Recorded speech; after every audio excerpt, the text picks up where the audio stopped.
بسم اللہ الرحمن الرحیم۔ السلام علیکم۔ روزانہ واقعات سننے کے لیے اس چینل کو سبسکرائب کریں۔ ایک روز حضرت جبرائیل علیہ السلام تنہا بارگاہ رسالت صلی اللہ علیہ وسلم میں بیٹھے ہوئے تھے کہ اچانک آسمان کا کنارہ شق ہوا۔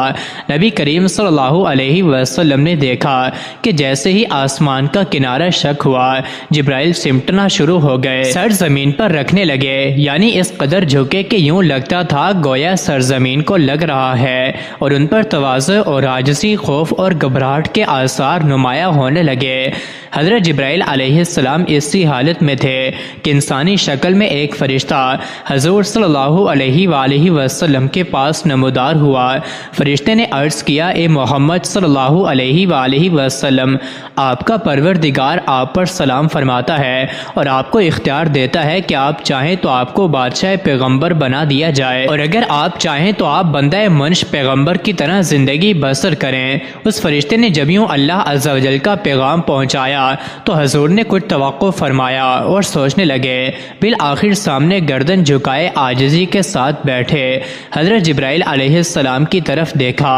حضرت جبرائیل علیہ السلام سمجھ گئے کہ حضور صلی اللہ علیہ وسلم اس معاملے میں مجھ سے مشورہ طلب فرماتے ہیں۔ عرض گزار ہوئے، اے اللہ کے رسول صلی اللہ علیہ وسلم، بندگی اور عاجزی اختیار فرمائیں۔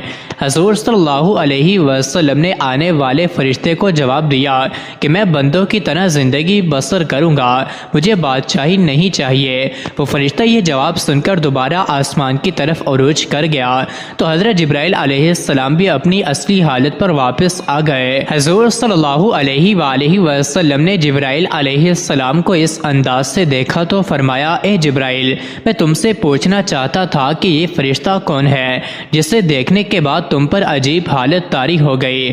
حضرت جبرائیل علیہ السلام نے عرض کیا کہ یا رسول اللہ صلی اللہ علیہ وآلہ وسلم، یہ فرشتہ حضرت اسرافیل علیہ السلام ہیں، جس دن سے اللہ تعالیٰ نے انہیں پیدا فرمایا ہے۔ یہ تجلی الہی کے حضور کھڑے رہتے ہیں اور اپنے دونوں قدموں کی صف باندھ کر کمال خشوع سے کھڑے رہتے ہیں، حتیٰ کہ اپنی آنکھ کبھی اوپر نہیں کرتے، اور ان کے پروردگار کے درمیان اس حالت میں قریب بھی ہو جائیں تو جل جائیں۔ ان کی ڈیوٹی صرف یہ ہے کہ لوح محفوظ ان کے روبرو رکھی ہے اور انہیں اس لوح کی پوشیدہ چیزوں کی اطلاع دی گئی ہے۔ جب بھی اللہ تعالیٰ کا ارادہ اس سے متعلق ہوتا ہے کہ زمین و آسمان میں کوئی چیز واقع ہو تو وہ لوح خود بخود بلند ہو جاتی ہے اور حضرت اسرافیل علیہ السلام کے سامنے پہنچ جاتی ہے، اور یہ یعنی حضرت اسرافیل علیہ السلام اسی وقت اس لوح کو دیکھ لیتے ہیں اور اس مقدر یعنی کام کو دریافت کر لیتے ہیں۔ اگر وہ کام میرے متعلق ہو تو وہ مجھے حکم کرتے ہیں، اور اگر وہ میکائیل علیہ السلام کے متعلق ہو تو ان کو کرنے کا حکم دیتے ہیں، اور اگر ملک الموت سے متعلق ہو تو انہیں حکم مل جاتا ہے۔ حضور صلی اللہ علیہ وآلہ وسلم نے فرمایا، میں نے جبرائیل سے پوچھا، آپ کس کس کام پر مقرر ہیں؟ عرض کیا، ہوائیں چلانے اور لشکروں کی فتح و شکست پر۔ پھر پوچھا، اور میکائیل؟ عرض کیا، بارش اور نباتات پر۔ پھر پوچھا، اور ملک الموت؟ عرض کیا، روح قبض کرنے پر۔ حضرت جبرائیل علیہ السلام نے مزید عرض کیا، جب اسرافیل علیہ السلام نیچے آئے تو میں نے خیال کیا کہ اب قیامت قائم ہونے کا وقت ہے، اور ڈر گیا، اور میری حالت میں جو تبدیلی آپ نے دیکھی ہے وہ اسی ڈر کی وجہ سے تھی۔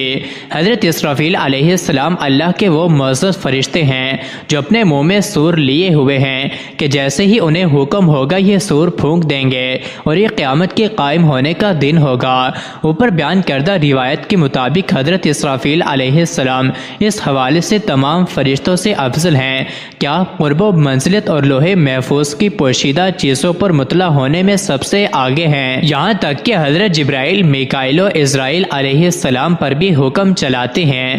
لیکن اگر وحی الہی اور شرع نازل کر کے نوع انسانی کی تکمیل اور اس نوع کے افراد کی آخرت کی اصلاح، انوار و برکات کے ساتھ عبادت گزاروں اور اطاعت شاروں کی امداد اور ظالموں اور فرعونوں کو ہلاک کرنے کے لحاظ سے دیکھا جائے تو حضرت جبرائیل علیہ السلام بزرگی میں افضل ہیں، لیکن یہ فضیلت متلقا نہیں بلکہ خصوصاً ہے۔ مزید ایسی ہی ویڈیوز کے لیے چینل کو ضرور سبسکرائب کریں۔